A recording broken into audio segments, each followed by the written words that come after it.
झुग्गी वहां मकान, उनका मतलब था जहां झुग्गी वहां मैदान। দিল্লিতে সরকার এখন কোন পার্টি এসেছে জানো? दिल्ली में एक भी झुग्गी नहीं टूटेगी। ফোর্স তারা কি রাস্তার ধারে যারা যারা থাকে তাদের ঝোপড়িতে সবার প্রথম অ্যাটাক করবে, ঝোপড়িগুলোকে ভাঙবে।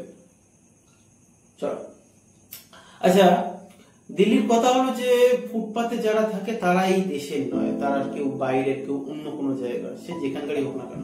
আচ্ছা, আমি মানছি যে তারা কেউ ধরো বাংলাদেশ, কেউ ধরো পাকিস্তান, কেউ ধরো নেপাল, কেউ ধরো মায়ানমার, ওখান থেকে এসে দিল্লিতে এসে থাকছে। দেখো, এরকম কিছু ব্যক্তি হয়তো কলকাতার মধ্যেও আছে, হয়তো যে বাংলাদেশের মধ্যে, আমার বাড়ি কলকাতার মধ্যে, আমি কলকাতা মোটামুটি আমার মতন পায়ে হেঁটে আশা করি কেউ দেখিনি, কারণ আমি একজন ব্যবসা করতাম যখন আগে, যখন তখন আমি হেঁটে দেখেছি কলকাতার মধ্যে মেন মেন ব্যবসার জায়গাগুলো যত আছে যেগুলো, সেগুলো আমি দেখেছি।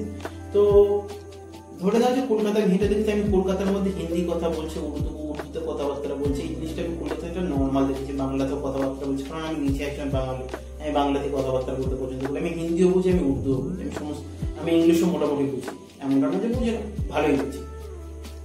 তো কথা হলো যে দিল্লির সরকার এখন বলছে যে দিল্লিতে বাইরের দেশ থেকে লোক এসে ঢুকে গেছে দিল্লিতে।